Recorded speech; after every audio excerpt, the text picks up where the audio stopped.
Hi there, I'm Michael Hill with Canine Chronicle TV, and I'm hosting Next Gen, which is focusing on the next generation in the sport of purebred dogs. And today I'm very excited to be joined by Adam and Katie Bernardin in the East Coast, and they are joined by a friend here. Who do you have on your lap, Katie?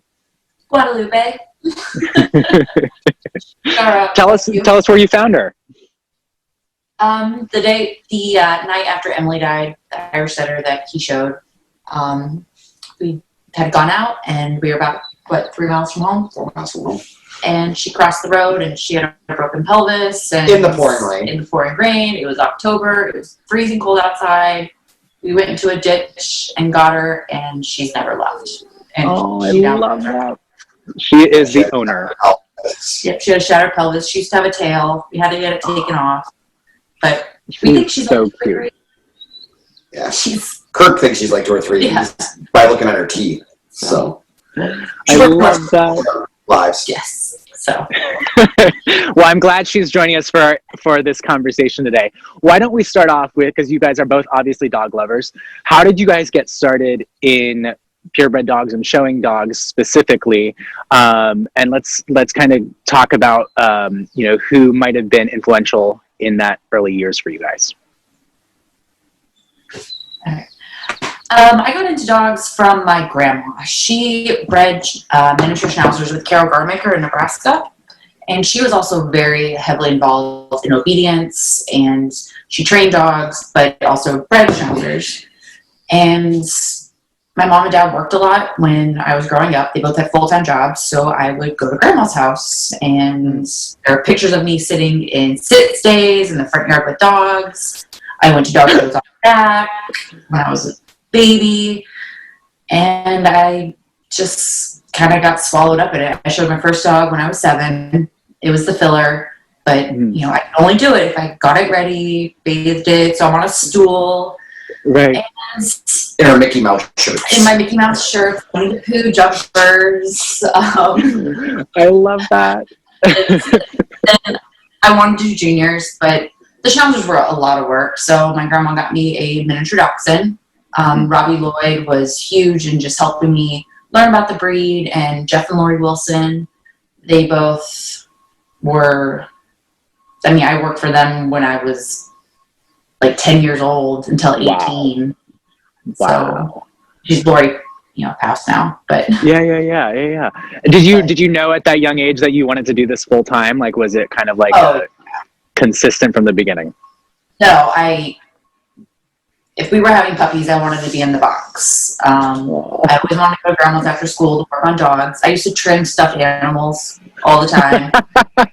My mom and dad knew at a very early age they'd lost me to dogs, and I love that.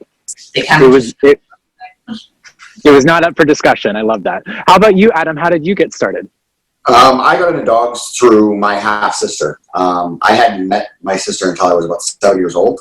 Because I lived on the eastern part of Canada. She lived in Calgary. So my grandfather passed away. My mother moved west, and I was in Moose Jaw. My sister was actually there for a dog show. So she came to the house with her little toy poodle that she was number 1 toy dog with at the time. And she was pretty awesome. And it was just, I fell in love with it right away. So about 6 months later, I moved to Calgary with my mom. And then I went to my first dog show, which is AKC, Alberta Kennel Club, in February, and I fell in love with it. And then by that summer, I was pretty much at my sister's all the time. My sister was a dog handler, Shauna Bernardin.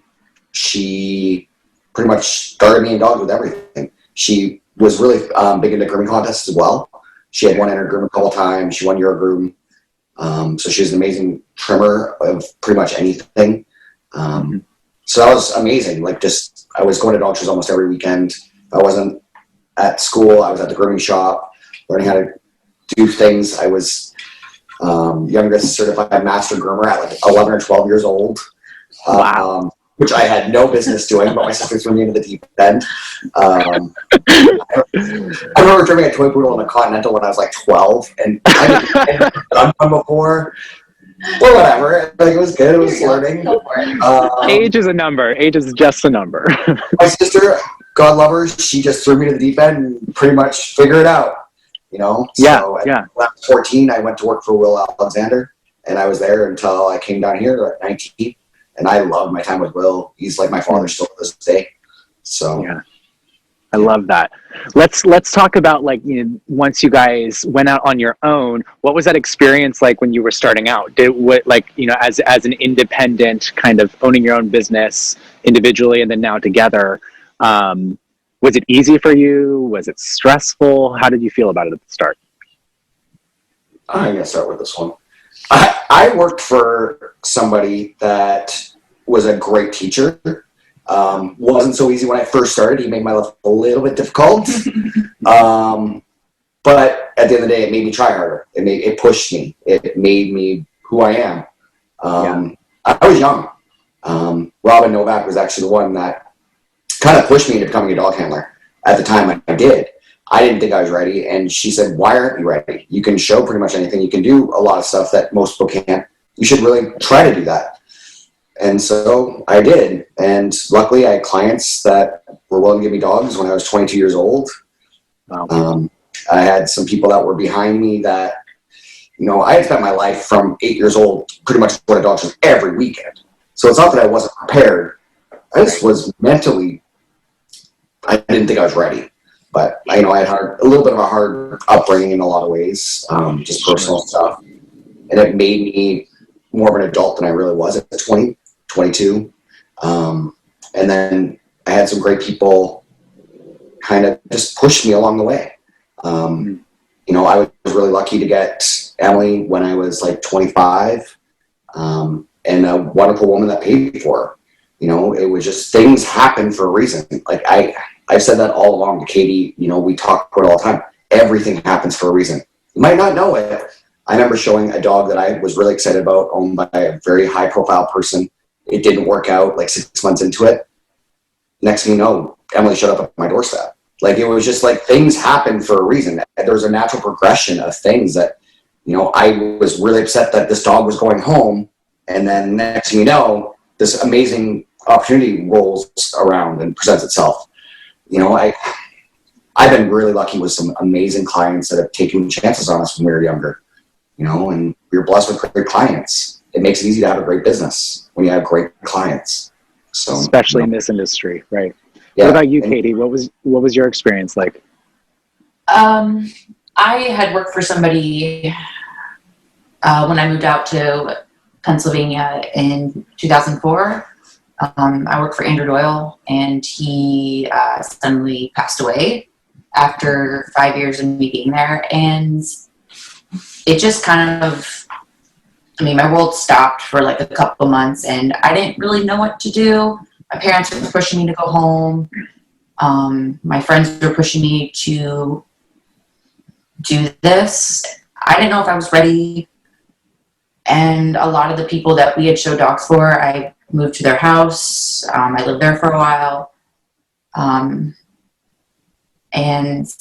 a lot of people just really stepped up and came to help. And a lot of dog show family came and, you know, basically like, you can do this. I was 23. 22, 23. Yeah, I was 22, 23. And I didn't think I was ready. Like, I wanted to still learn. And Yeah. I thought about going to work for like Will, or I thought about going to work for Kelly Fitzgerald.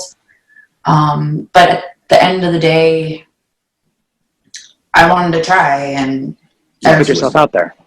Yeah, and Lexi Ditlow, who was also like Andrew's daughter, you know, she called me. She's like, if you want to go to dog shows, like, I'll go with you. Like, I'll help you. You know, we're in this together. Because we both suffered a very huge loss in our lives. And we got through it together, and we ended up having like the best time from something that was so horrible. She helped me build it into something that I was proud of. And again, I had wonderful clients that took a chance on someone so young. And a lot of our dog show family, they're so wonderful. You ask them for like, what would you do about trimming this? You know, or what would you do here? And how would you handle this situation? And a lot of people just stepped up, and that's what people need to realize. Don't be afraid to stop, like, keep learning. We still learn, like, always keep learning. Everybody needs to ask for help. Questions. You know, we would help anybody that comes to ask us for help. you know, you have to put yourself out there. Yeah. You know? And we still ask people, Yeah. you know, what would you do? How would you Yeah. trim that? You know, Right. Because And then- it's not objective, it's subjective, right? everyone has a different way of doing things, and you take your way and their way and make it the new way. Your way. Your own way. So that's... I love that. I'm started. picking up on like a lot of like two main things I think that are sticking out to me about your guys' start in particular is like the resilience of like life events, and then also the community of your dog show clients and family. And I think that's something that is both like, you know, something you can work on, but also is a result of your guys' own kind of ability to step up and say like, okay, I'm going to put myself out there and try it and lean into this. And then you guys have had some pretty significant success, right? Like you preserved best in shows at Westminster for both of you and #1 dogs. Let's talk a little bit about some of your most impactful memories or experiences, you know, as far as specific dogs and accomplishments and how you mentally got there.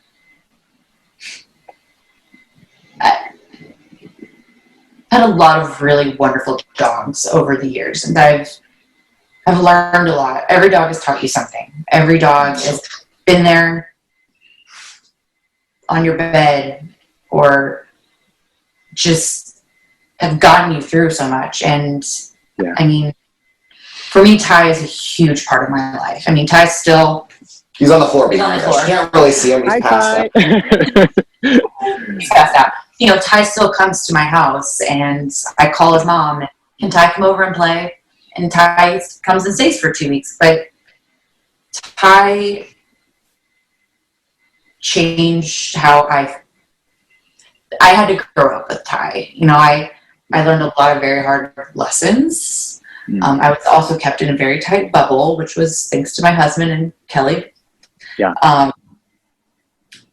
You know, my most significant memory, it wasn't of a win or anything. It was when Ty hurt himself. Like, when Ty got hurt, everything shut down. You know, we put so much into these animals, make sure they're happy, make sure they're physically, mentally there. And then he was, and he got hurt. And Overnight, everything changed. Overnight, my whole world was wrecked. And it took me a very long time to get back into wanting to go to dog shows, trying to find that passion again that I had. And so probably another like moment was his first go around at Orlando when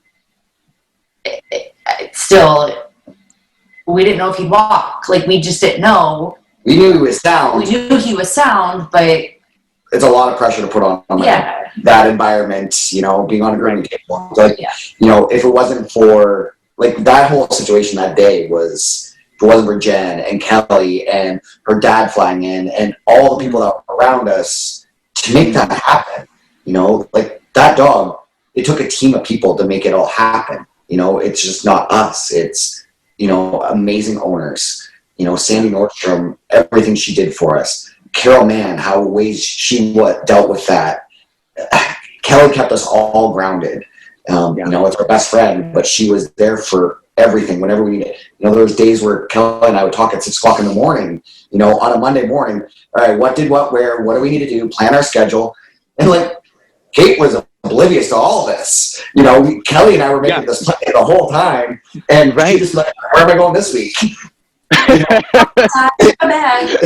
Let's do our thing. But, like, the year we showed Ty, I had neck surgery. I had 2 discs fused in my neck. We got married in the middle of his year. Detail. Like, it was just like the thing, you can't make this shit up. Like, you just make it up.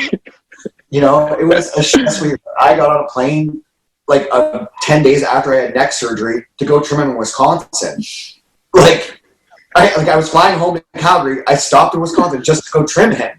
I came to see my wife, you know, but it was just crazy. Like, just, we were planning this big wedding, and then all of a sudden we're sitting in an Applebee's bar for lunch and basically said, screw it, let's just go to Vegas and get married. We don't want any of this stuff. Nobody else wants any of this stuff. We just want to do it for us.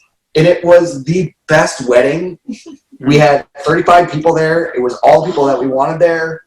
It was great. I love that. But, you know, that's all during Ty's here. And then we took the red eye home and went to a dog show. And went to best shows. It was, you can't make it up. Like, it was just... Mazel tov. For a lot of that, you know, he grounded me. You know, it's lonely traveling by yourself. You know, Kelly ended up traveling with me at the end to keep me sane. Oh, yeah, she was also, you know, 7 ready months to pop. On top of all that. But definitely, you know, when I had asked Adam when we thought he was making progress, you know, he went back and got his scans, and he was still he was in a brace for 6 months. 6 to 8 months. And the first time we ran him around the yard he got hurt in August. So the first time we ran him around the yard was on my birthday. And Adam's like, come on, let's go outside. And I had trimmed them all up, did them all up, and we went outside and ran them. And I started crying. And I said, can I show him one more time? I need to wrap this up. Like, it just closure. So abruptly that I never had any closure. I never had my final goodbye. Like, I never had that moment of just, okay, I can wrap it up in a bow and put it on my shelf and I'm okay. And the chapter is closed. And that's what I needed. I'm such a reader. I need to finish the chapter. And when he ran around the ring, I didn't care if he won. That was never the goal. The goal was for people to see how strong that dog was. And when he walked around the ring the first time in Orlando and everybody went crazy, like, it was so loud, and I was there. I remember. I looked around and people were crying, and that's what I wanted. People that beat him and breathe or didn't ever like do anything for him. So you guys had the ring bawling. And like, that's what I wanted. I wanted people to believe in a miracle, and he was my miracle. Like, that was probably the best moment for me in dogs. It's just the best and worst moment, living through all of it, and then getting my final. Yeah, that's amazing. Mine, like, I have a couple dogs that were meaningful to me in my history. Like, I have a couple of Airedale bitches that I showed, you know, doing at Montgomery were incredible. You know, just that's the hardest place to win at is Montgomery. And, you know, I got to win a couple nationals there, placed in 3 groups at Montgomery. And I never thought of myself as being a terrier handler, you know, up until that point. Like, because it was just happened. And then the Irish setter dog that I went reserve at the Garden with, you know, he won the national when he was really young. And I had brought him home when he was really young. And he was like 19 months old. And then he won the national that next year. And then we played with him. Like, I showed him probably too young. He ended up being number 1 Irish setter in like 10 weekends. And then I put him away for 2 years because I knew he needed to grow up. But at the same hand, when I brought him back out, it was like beating my head against the wall. I could not win with him when I first started. And I had to believe in him and just keep on going. And then all of a sudden, it like Sandy Nordstrom signed on to him as his owner, and he won his first best in show like the next week. It's like, I just need somebody to believe in him besides us. And then it clicked. Like, everything. Then he won 25 best in shows, and, you know, he did amazing. But that dog, I love that dog. He's my buddy. I told everybody he was the dog I wanted to go have a beer with. Like, he was just a cool dog to be around. You know, he did it all for you. Like, we showed him at the national last year, or the year before. He was a veteran and whatever. He was just being weird. I hadn't had him. He didn't really seem like himself at all. Got him already, bring him up, and he just still wasn't himself. Laid down his wet towel like we always used to do. He walked on that wet towel. His tail came up. You could just see it. He just grew. And he's like, yeah, I'm back. And then he was amazing. Then he was himself. Like, then everything was like normal again. He just like needed riding a bike. Life. You know, dogs are special because it's not just for us. They love it too. You know, some dogs just love everything about it, and they love their life, and they love that attention that they always get. And then some of them go home and they get to come back like that, and just they remember that feeling. It's like they're living again. Yeah, it's a purpose. They love to make us happy, and well, I think that's a really important part that I think plays into that is those dogs that give you so much because they don't even know what it is that they're necessarily doing that you like so much, but they just see that, and that's what keeps them going, you know. And I think with dogs like Ty and Adrian that are older and been through life and travel and, you know, all the stress of going, that they can still do that, it's a testament to that bond.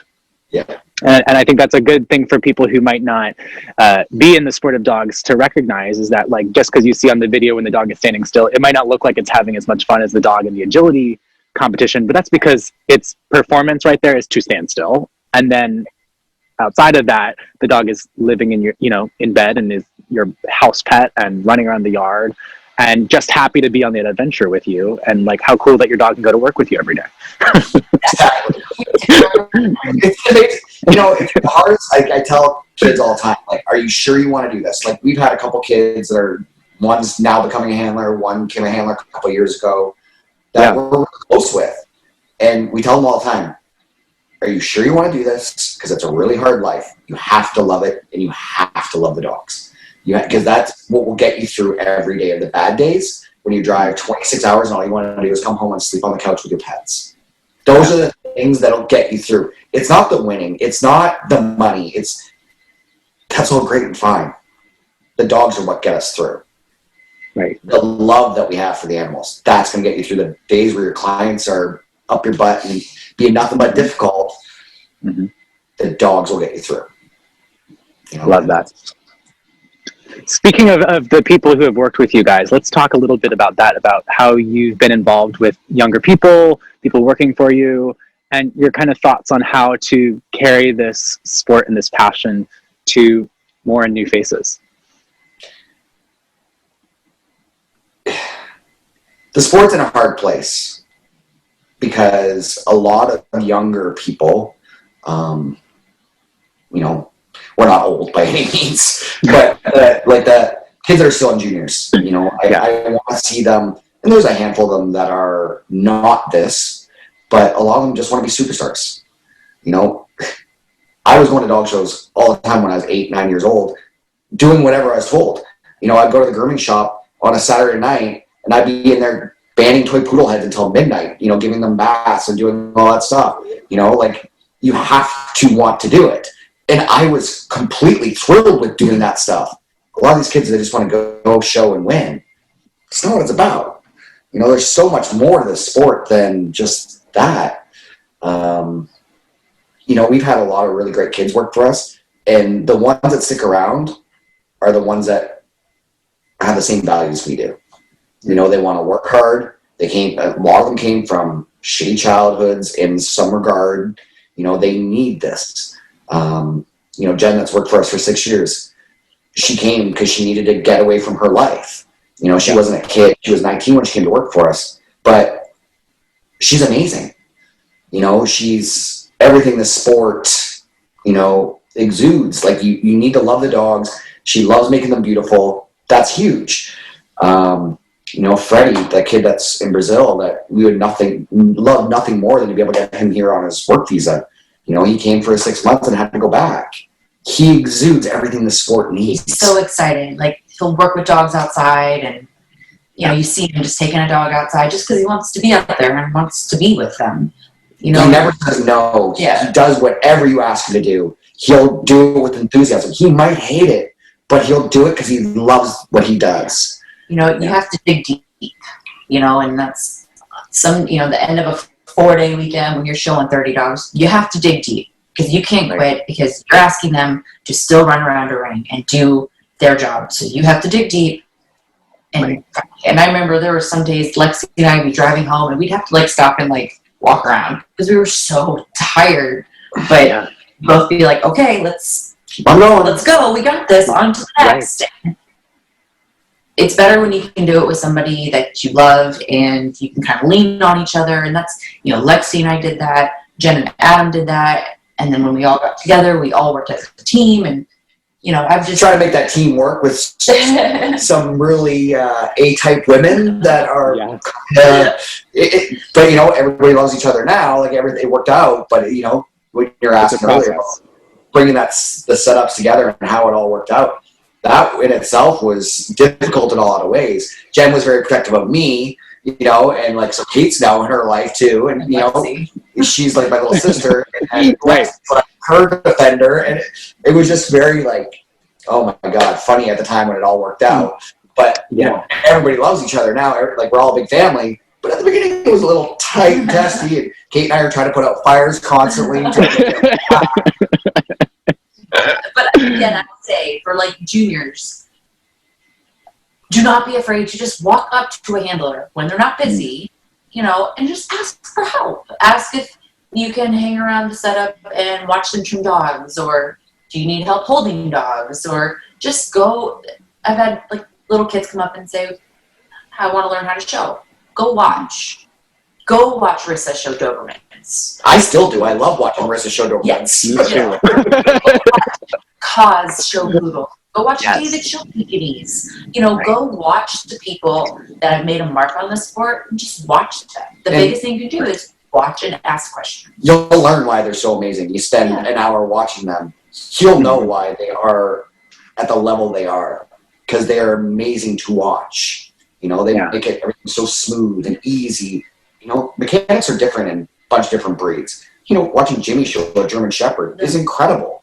You know, watching Diego show boxers, incredible. Watching Rissa show, you know, they all have their ability, and they're all amazing in their own right. Like, it's just, that still excites me to watch those people and how incredible they are. It's like art. Yes. 100%. Yes. Absolutely. And I think especially too, you know, with somebody who's showing a junior's dog or just their companion dog from home or their first show dog, it's a wasted opportunity if you go all the way to a dog show and, you know, do your 2 minutes and then you just leave, win or lose, when there's those people who are already there at the same place with you and they're going to be there till best in show. Yeah. Oh, my grandma used to laugh that we were the last ones to leave the dog show.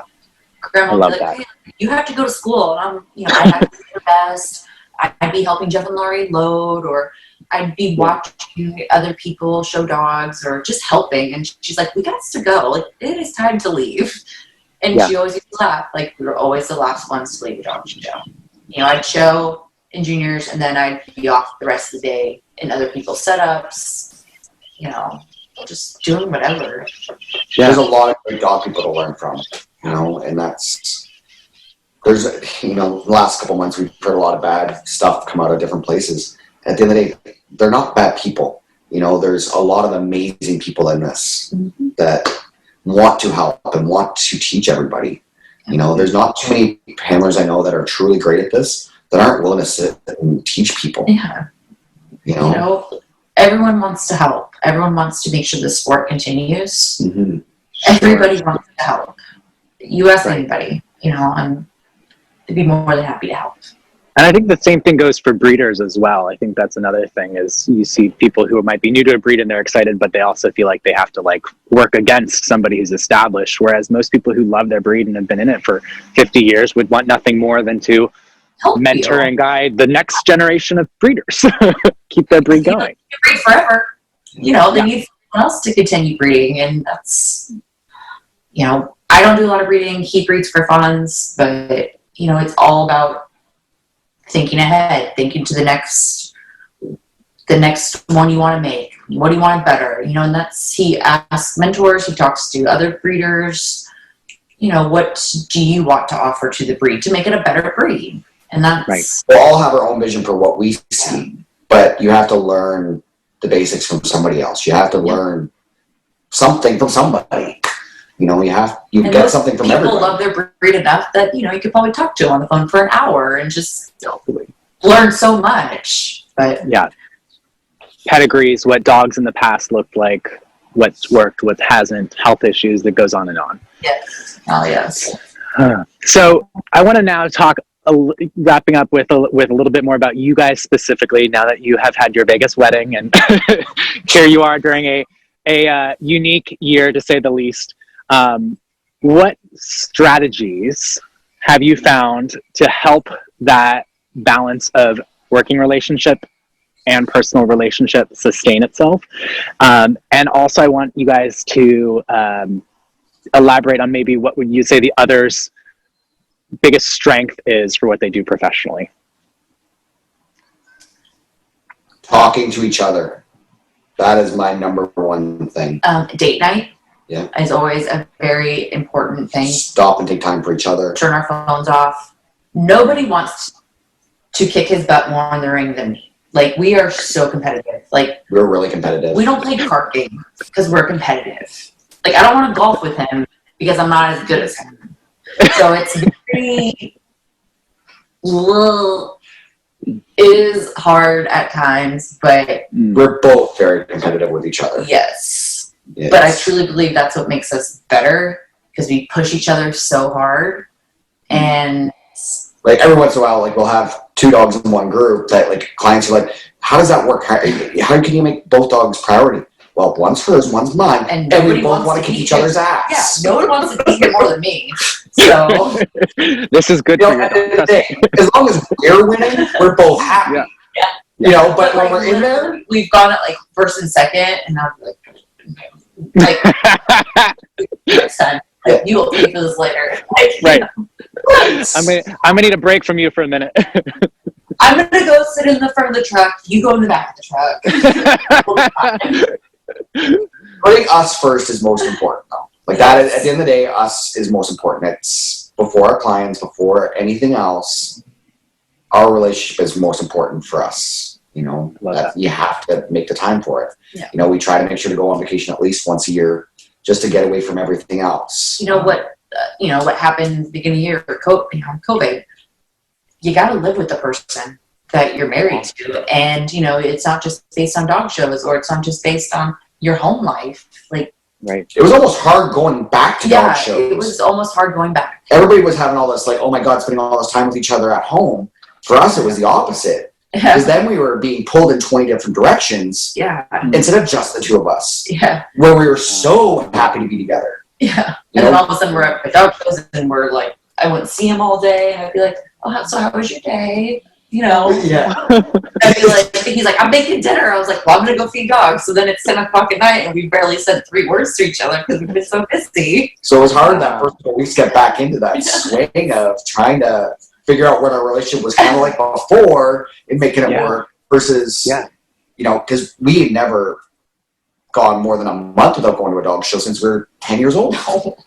And then here's 5 months of not going to dog shows, 5 months of just her and I, everything about just her and I. Yeah, like all the kids went home. Like we had nobody here. Yeah. Like it was first amazing. Time ever. We've never had anybody in the house. Like wow. Nobody in the house. It was weird. Because when she moved up here, I had just bought this house, and the girl that's like my little sister, Joanne, lived with us the whole time we were together. Yeah. Like she was great. Like no way. Like the last year might have been a little bit tense because she was trying to be a dog handler. We were trying to be dog handlers and lots of dogs. But it was always somebody with us. It was always having an extra person. So it was really good for us during COVID. That way, we loved it. Yeah. Being able to just be together. But like he said, communication, and that goes for everything in life. Talking to your clients, talking to the people that work for you. Being honest and telling them the truth, whether it's bad, good, or indifferent. Yeah. Talking and telling them the truth. I tell the kids that are now handlers and stuff that work for us, the biggest, most important thing is honesty. Yeah. With anybody in your life. Someone might not like it, but it's better to be honest. I said to somebody the other day, they called me about, wanting to show a dog for them and stuff. I said at the other day, how honest do you want me to be with you? Do you want the truth, or do you want your truth? Yeah. And then they're like, no, I want the truth. I said, it might hurt. Are you sure you want this? Right. It ended up working out so far, but like it just, people don't always like honesty. They want their honesty. Yeah. I'm all for giving the truth the way I see it, as well. And some people don't like that. So yeah. I think that totally makes sense though, because in the long run, it's going to come back to bite you. It might make them happy for a minute, but reality is what it is, whether we like it or not. So let's wrap up with what Adam and Katie, what would you say each other's biggest strengths that they bring to the table in your professional capacities? She's organized. I am not. But like, as far as running our business, she's. I don't deal with entries. I don't deal with most of the stuff. I'm good at trimming the dogs. I can run the dogs around the ring. I'm good at driving that big truck and trailer around the country. It's kind of where it stops. She's really good at the clerical stuff that way too. So. His biggest strength I'm going to go a different direction, is making me better. He makes me a better person. He makes me a better dog handler. He makes me just more aware of my abilities. You know, when I did go first on my own, like, I second-guessed everything. Every decision I second-guessed. I wasn't good enough. I couldn't do this. I couldn't do that. And he was like, what is wrong with you? Yes, you can. You can do anything you want to do. And, like, I still deal with those insecurities of not being good enough. And every day. Like, she had to go show Ty by herself for the first 5 weeks of the year. Yeah. Just so she knew she could do it by herself. Yeah. Like, it was, and we knew it, like, it was hard, but she went to the West Coast without any of us to just go figure out how to show her dog and do it for her and do it for him. Yeah. I think that's his, and he does that with everybody. He does that with, you know, when people who have worked for you for 10 years ago still call you and ask you for advice or just, that's what his biggest strength is. All his girls still love and adore him and still call him and talk to him, ask his advice and lean on him. And it's a lot of, you know, it's a lot of responsibility, but sure, that is what his strength is just making everyone around him try harder, be better, be the best human you can be. I don't even realize I knew it. So I love that. I think that is, you know, so important, you know, especially for encouraging people to be able to really make it in there. Is like you said, it's hard to do this on your own. So even if you're not working with someone, the fact that you can continue those relationships with somebody and pick up the phone and call back, I think that's crucial to sustaining this sport, because it's not your typical lifestyle by any means. There's very few kids that we're still not close with that actually truly worked for us that we don't still talk to all the time. Yeah. You know, I can go down a list of 10 people that we're still close with that work for us. Yeah. Because I love that. Important. Yeah. And I love that you guys have used the word family several times in this interview, and I think that's important. Is like that's something that does exist in the dog show world and is really valuable. You know, that it's about just as much about the bond with the dogs, but there's also the players of the game as well that you have those relationships with. It's where, like, for me, it's where I came from. Working for Will, I still call him 3, 4, 5 times a week. You know, he's my family. You know, so I always want to make sure, because in this sport, you have a lot of kids that go out on their own, and then the person that they work for last is venomous towards them. Well, it should never be like that. These are your protege. You spend all this time making them who they are. Don't shit on them for it. You know, Will, and sorry, I'm going to swear a little bit. It's honest. We like it. You know, like, Will has done nothing but support me the whole time we've been showing dogs. You know, whether he's sick at the hotel at the garden, I win the group at the garden, he comes back for rest and show, you know, because he's so proud of me. You know, he does not feel, he doesn't want to leave his hotel, but, you know, he pulls it together and comes to the garden. You know, like, you have to be like that in the sport. You have to be supportive of the kids that work for you. You have to, otherwise the sport doesn't work. You know, if you treat everybody with kindness and going forward and trying to make the best of it, that's how our sport goes on. Right. You know, it can't be just about you. I don't want to do it anymore. It's not good. So, I love it. Well, guys, thank you so much for taking the time to share with us. It's been amazing hearing how you guys have grown up in this sport and made it something that is so near and dear to your hearts and to the hearts of other people as well.